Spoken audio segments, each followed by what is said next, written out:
Selamat malam dan salam sejahtera untuk kita semua.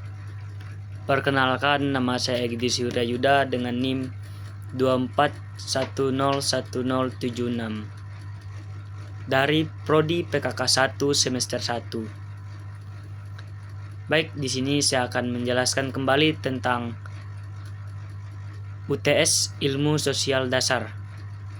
Di sini ada 20 pertanyaan dan akan saya jawab. Yang pertama, jelaskan pengertian ilmu sosial dasar. Ilmu sosial dasar adalah mata kuliah atau bidang studi yang mengkaji konsep-konsep dasar yang berkaitan dengan fenomena sosial dalam kehidupan manusia. ISD bertujuan memberikan pemahaman dasar tentang berbagai masalah sosial yang ada di masyarakat, membantu mahasiswa mengembangkan kemampuan analisis terhadap permasalahan sosial, dan menumbuhkan kesadaran akan peran tanggung jawab sosial. Yang kedua, jelaskan aspek-aspek utama ilmu sosial dasar. Yang pertama, manusia sebagai makhluk sosial, membahas bagaimana manusia hidup dan berinteraksi dalam kelompok, serta bagaimana interaksi tersebut membentuk budaya, norma, dan nilai-nilai sosial. Yang kedua, struktur sosial, mempelajari tentang organisasi masyarakat termasuk kelas sosial, stratifikasi, institusi, dan peran yang dimiliki oleh individu dalam masyarakat. Yang ketiga, kebudayaan, melihat bagaimana budaya mempengaruhi perilaku dan cara berpikir individu, serta bagaimana budaya dipertahankan dan ditransmisikan dari satu generasi ke generasi berikutnya. Yang keempat, perubahan sosial, seperti menjelaskan faktor-faktor yang menyebabkan perubahan dalam masyarakat, seperti teknologi, ekonomi, dan interaksi antar budaya. Keenam, masalah sosial, mengidentifikasi dan menganalisis berbagai masalah yang muncul dalam masyarakat, seperti kemiskinan, ketidakadilan, konflik sosial, dan lainnya. Baik, pertanyaan yang ketiga, jelaskan pentingnya ilmu sosial dasar. Yang pertama, pemahaman masyarakat, memberikan wawasan tentang bagaimana masyarakat berfungsi dan bagaimana individu berinteraksi dalam konteks sosial. Yang kedua, analisis kritis, membekali individu dengan kemampuan untuk menganalisis fenomena sosial secara kritis dan objektif. Yang ketiga, pengembangan empati, membantu dalam mengembangkan empati dan pengertian terhadap perbedaan sosial dan budaya yang ada di masyarakat. Yang keempat, persiapan untuk studi lanjut, menjadi dasar untuk studi yang lebih mendalam. Pertanyaan yang keempat, jelaskan pengertian individu.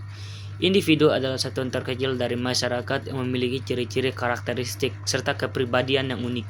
Setiap individu memiliki peran, hak, dan kewajiban dalam masyarakat, serta dipengaruhi oleh lingkungan sosialnya. Yang kelima, jelaskan pengertian masyarakat.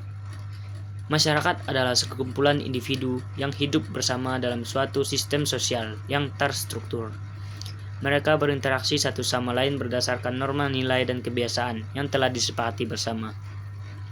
Yang keenam, jelaskan hubungan antara individu dan masyarakat. Yang pertama itu interaksi sosial. Individu dan masyarakat saling bergantung melalui proses interaksi sosial. Melalui interaksi ini, individu dapat berkomunikasi, beradaptasi, dan membentuk identitas sosial. Yang kedua itu sosialisasi. Masyarakat berperan dalam proses sosialisasi, yaitu proses di mana individu belajar dan menginternalisasi norma nilai dan budaya masyarakat. Yang tiga, peran sosial. Setiap individu dalam masyarakat memiliki peran sosial tertentu yang diharapkan oleh masyarakat. Peran ini terkait dengan status sosial individu, misalnya sebagai anak, orang tua, pekerja, atau anggota komunitas. Yang ketujuh, jelaskan pengertian interaksi sosial. Interaksi sosial adalah proses di mana individu atau kelompok saling bertukar tindakan, sikap, atau komunikasi, baik secara langsung maupun tidak langsung, dengan tujuan membangun hubungan atau mempengaruhi perilaku satu sama lain. Yang ke-8, jelaskan interaksi asosiatif dalam interaksi sosial. Interaksi asosiatif atau membangun, yaitu yang pertama kerjasama, bentuk interaksi di mana individu atau kelompok bekerja sama untuk mencapai tujuan. Yang kedua itu akomodasi, Proses penyesuaian diri antara dua pihak yang memiliki perbedaan agar hidup berdampingan secara damai, termasuk melalui kompromi, mediasi, dan arbitrase. 3. Asimilasi. Proses di mana individu atau kelompok dari latar belakang budaya yang berbeda beradaptasi dan bergabung menjadi satu kesatuan yang harmonis. Pertanyaan ke-9. Jelaskan interaksi disosiatif dalam interaksi sosial. Interaksi disosiatif atau memecah. Interaksi disosiatif adalah jenis interaksi yang cenderung memecah belah atau menimbulkan perselisihan antara individu atau kelompok lain. Seringkali disertai dengan konflik atau pertentangan. Yang ke-10, jelaskan pengertian nilai sosial. Nilai sosial adalah konsep atau keyakinan yang dianggap penting oleh masyarakat dan menjadi pedoman dalam bertindak serta berperilaku. Nilai sosial mencerminkan apa yang dianggap baik, benar, dan diinginkan oleh suatu kelompok atau masyarakat. 11. Jelaskan pengertian norma sosial. Norma sosial adalah aturan atau pedoman yang mengatur perilaku individu dalam masyarakat.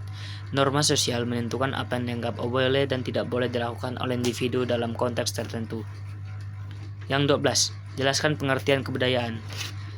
Kebudayaan atau budaya adalah keseluruhan sistem nilai, norma, pengetahuan, adat istiadat, seni, kepercayaan, hukum, dan kebiasaan yang dimiliki oleh suatu kelompok atau masyarakat dan diwariskan dari generasi ke generasi.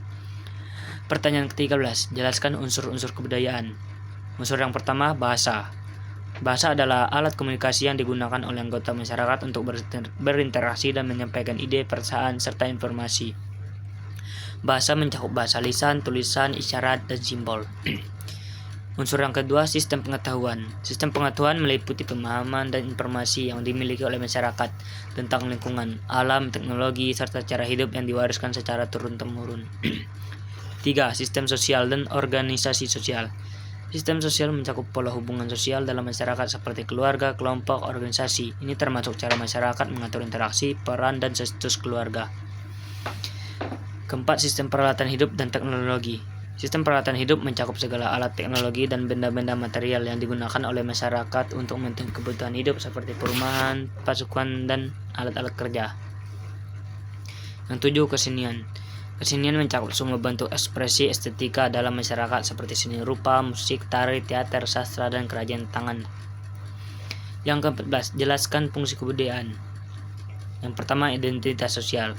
Memberikan identitas bagi individu dan kelompok. Melalui kebudayaan, seseorang dapat mengidentifikasi dirinya sebagai bagian dari kebudayaan. Yang kedua, pedoman perilaku. Kebudayaan berfungsi sebagai pedoman bagi perilaku individu dalam masyarakat. Nilai dan norma budaya menentukan apa yang dianggap pantas atau tidak pantas dalam berbagai situasi sosial.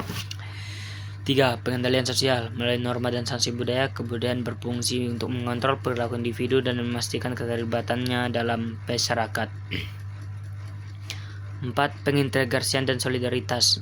Kebudayaan memperkuat solidaritas sesuai dengan menyatukan anggota masyarakat melalui tradisi, upacara, dan simbol-simbol budaya. Ini menciptakan rasa persatuan dan kebersamaan. Pertanyaan 15. Jelaskan pengertian struktur sosial. Struktur sosial adalah pola organisasi dan hubungan yang mengatur interaksi antara individu dan kelompok dalam masyarakat. Pertanyaan ke-16, jelaskan komponen-komponen struktur sosial. Yang pertama, status sosial. Status sosial adalah posisi atau peran yang dimiliki seseorang dalam struktur sosial yang seringkali menentukan hak dan kewajiban, serta bagaimana individu dipandang oleh orang lain. Status ini bisa bersifat askribet, diperoleh sejak lahir, atau esifet, dicapai melalui usaha. Kedua, peran sosial. Peran sosial adalah perilaku yang diharapkan dari seseorang berdasarkan status sosial mereka. Setiap status sosial datang dengan peran yang spesifik yang menggambarkan tanggung jawab dan ekspektasi dari individu dalam posisi tersebut. 3.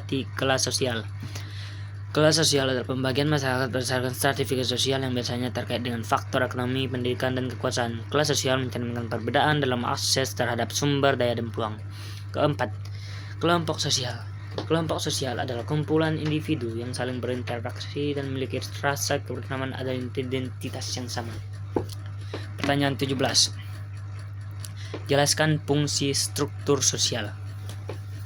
Yang pertama, mengatur interaksi sosial. Struktur sosial membantu mengatur bagaimana individu berinteraksi satu sama lain, memastikan hubungan sosial berlangsung dengan cara yang teratur. 2. Menjaga keteraturan dan stabilitas. Dengan adanya pola-pola dan peran-peran yang jelas, struktur sosial memfasilitasi keteraturan dan stabilitas dalam masyarakat, mengurangi konflik dan mempromosikan kerjasama. 3. Mempermudah sosialisasi. Struktur sosial menjadikan kerangka untuk sosialisasi. 4. Menentukan akses ke sumber daya dan kekuasaan. Struktur sosial menentukan bagaimana sumber kekuasaan dan stabilitas dibagi antara anggota masyarakat, memengaruhi peluang dan kebiasaan. Pertanyaan ke-18. Jelaskan pengertian stratifikasi sosial. Stratifikasi sosial adalah sistem pengelompokan masyarakat berdasarkan kriteria tertentu yang menciptakan lapisan-lapisan sosial yang berbeda. Mencakup cara-cara masyarakat membagi individu dalam kelompok dalam hierarki sosial dan seringkali berkaitan dengan kekayaan, kekuasaan, dan prestise. 19. Jelaskan pengertian lembaga sosial. Lembaga sosial adalah struktur organisasi dan sistem norma yang ada dalam masyarakat yang bertujuan untuk memenuhi kebutuhan dasar sosial dan mengatur perilaku anggotanya. 20. Jelaskan fungsi lembaga sosial. Yang pertama, sosialisasi. Lembaga sosial berperan dalam proses sosialisasi, yaitu pengenalan dan pembelajaran nilai, norma, dan perilaku yang diterima dalam masyarakat. 2. Pengaturan perilaku. Lembaga sosial menetapkan aturan dan norma yang mengatur perilaku individu dalam berbagai situasi sosial. Ketiga, penyediaan kebutuhan sosial. Lembaga sosial menyediakan layanan dan dukungan yang diperlukan untuk memenuhi kebutuhan dasar masyarakat seperti pendidikan, kesehatan, dan kesejahteraan. 4. Penegakan keadilan. Lembaga sosial berfungsi untuk menegakkan keadilan dan hukum dalam masyarakat, memastikan bahwa hak dan kewajiban individu dijaga. Yang terakhir, perubahan sosial. Lembaga sosial dapat menjadi agen perubahan sosial dengan memperkenalkan atau mendukung reformasi yang dapat meningkatkan kondisi sosial dan kesejahteraan masyarakat. Baik, demikian materi tentang UTS Ilmu Sosial Dasar. Mohon maaf jika ada kesalahan kata, saya ucapkan terima kasih.